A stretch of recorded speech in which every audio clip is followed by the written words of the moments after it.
10:30 this evening. Before we get into the specific action from this Chelsea game, just a word on what the confidence levels will be like in that dressing room now at Stamford Bridge. They come into this season having won the Champions League. They look great. They don't concede goals. They've now got the striker they wanted. How will they be feeling? Oh, they'll be feeling great. I mean, that was a routine Champions League assignment tonight. First game at home. There didn't need to be fireworks. They was a little bit off it in the first half. They wasn't, you know, quite what they have been from previous games, but they got the job done. Tuchel, what shows me tonight was the team is still responding to Tuchel. When he decides to whip the horse, they go, you know, and that shows that they're with him and they're together as a team and a unit. It looks probably the most well-balanced squad out of all the Premier League. Like, when you talk about Man United, all the great players they got, there's still little question marks over that midfield area, just a tiny question mark. But with Chelsea, strength everywhere. You looked at the bench tonight, and you're seeing world-class players just sitting down and not even look like they're going to come on. There's so much strength in depth. So Chelsea's a great club to be at the moment because everything's going so well. I think Tuchel, I saw an interview before this game, and he talked about just the natural confidence that the team has from winning the Champions League, the Super Cup, obviously unbeaten in the league, even going back to last year, sort of their clean sheet since he's come in. And it almost does the team talk for him, you know, that natural confidence. I know at Cobham, Chelsea is a club to be at when you're winning. You know, when they're losing, it's not a good feeling. So he just had to come in. I'm sure at the half-time today, he just had to come in and say, right, ramp it up, guys. And they know what that looks like. And then we saw the professional performance and winning. But as Joe said, they're responding to him. This is a team that everywhere across the pitch, they've got strength. You know what? They've got strength in terms of talent, but they've got strength in terms of stature as well. You were watching it and you went, man, they're a big, strong team. They're a big, strong team, and they have the know-how now. The experience of winning the Champions League gives you a supreme confidence, yes. But when I watch them at the moment, every single situation that they come into, they go a goal down. They can go down to 10 minutes like they did at Anfield. They can go a goal up, see a game out. They deal with every situation that's coming around the corner now. Every situation they go into, and there's a confidence when they're doing it. There's an assuredness. There's a calmness when they're doing it. And that is, for other teams watching on, I think they'll be looking at that and thinking, whoa, these guys are serious. And you're not seeing many chinks in their armour at the moment. Listen, there's going to be ups and downs in this league. That happens during the season. But at the moment, you're looking at them and thinking, wow, they're answering every question at their door.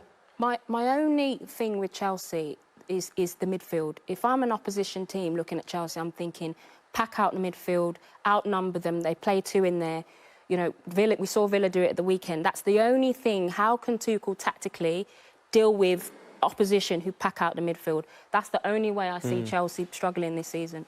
I think teams will do what Sergei Semak's team did tonight, Zenit. They was good in certain aspects of the game. They blocked the midfield area.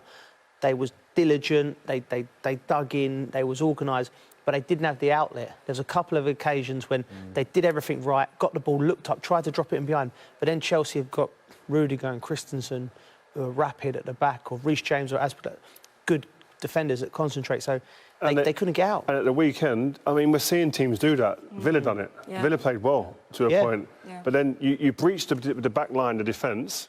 Who's there? Mendy. Came up with two big saves at the weekend. So, like, they're answering questions at every single point. It's amazing to see.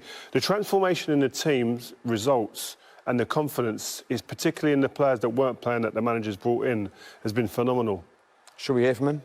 Yes, let's get him on. Here he is then. Thomas Tuchel with Lindsay. Thomas, congratulations. Before you made the breakthrough, how tough and frustrating a night was that? No, it was not frustrating. It was tough. It's a very strong opponent, very good players individually to escape pressure. So we had to work really hard to have high ball recoveries, which we did. I felt a huge intensity from us that we brought actually to the game. Tried to keep the intensity high on and off the ball, and that took its time. We struggled a bit to create chances and shots in the first half. Second half was a bit easier for us to find little spaces and to find the moments to shoot and to create chances. And it was a deserved win, but it was hard work. It's the Russian champions. They did a good match. And it took us a while to also make them tired and with our intensity. So good one. I like what I saw. We saw Tony Rudiger walk past you. It felt like he was taking matters into his own hands in the second half of that barnstorming run. That really seemed to lift the atmosphere in here. Yes, sometimes you need stuff like this, and it was not too crazy. It was well done. He put on pressure, and suddenly the gap opened, and he went through and tried to finish himself. Marcos Alonso had a good chance. And then with the time, it was like a bit easier because we kept playing a bit better, and I think they got a bit tired, and it was harder for them to constantly defend all the spaces. Yeah, you need it. You need the energy from the crowd. It was a fantastic atmosphere today, and the deserved win, and a tough one. It's good. It's good experience. And Romelu delivered for you again. What did you think of the ball from Cesar, the leap, the header, and the way he gave the goalkeeper no chance? Yeah, no chance. It was an excellent header. It was a well-timed cross from Aspi from a good space. It's good because Aspi was brave enough to step up. We had high positions, and the cross was excellent. Behind Romelu was, I think, Kai in the box. So we had bodies in the box, and like in the last game, that's why he's here. He likes to score, and he was again decisive for us, which is great. Is this another sign of the progress of this team coming through another tough test where not everything is going your way? Yeah, and we expected a tough one because it's the highest competition in Europe, and it's Russian champion, and with a lot of quality players. So we had to be on our top level, and was, like I said, I'm happy because we had to work a very lot. It was absolutely not easy, and it is good to constantly perform on that level. So it's another step ahead because winning and another clean sheet is super important for the belief for the belief and for our process. We're not finished, but we're in a good place to improve. And how important to start with a win in the group. Juventus winning tonight as well, and of course a tough trip to Turin for you next. Yeah, of course. It is always tough for me, group stage. Since I have the opportunity to coach on Champions League level, group stage is always complicated because teams are strong, and you need to adapt to different systems, different style of play, to all the situations that can happen, yellow cards, red cards, penalties, whatever. So you have to be absolutely focused, and this is what we were. So first step is done, but there are another 5 matches in the group, and it's a long way to go. Congratulations. Well done, that man. Well done, his team this evening.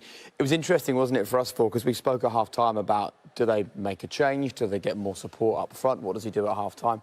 They came out for the second half, and I think it was 34 seconds until we saw an immediate change. Running in behind, playing the ball much more efficiently, much quicker, much more intensity. It's quite. Football's a simple game, Jake. We can talk about tactics. What Chelsea didn't do in the first half, they had no conviction. There was no runs going forward. The ball wasn't played. It was delayed. Chelsea could have played the first half 20 times in a row, and they wouldn't have scored playing like that. He just come in and just wanted a little bit more intensity, and they upped it straight away. Mason Mount made a run in behind from inside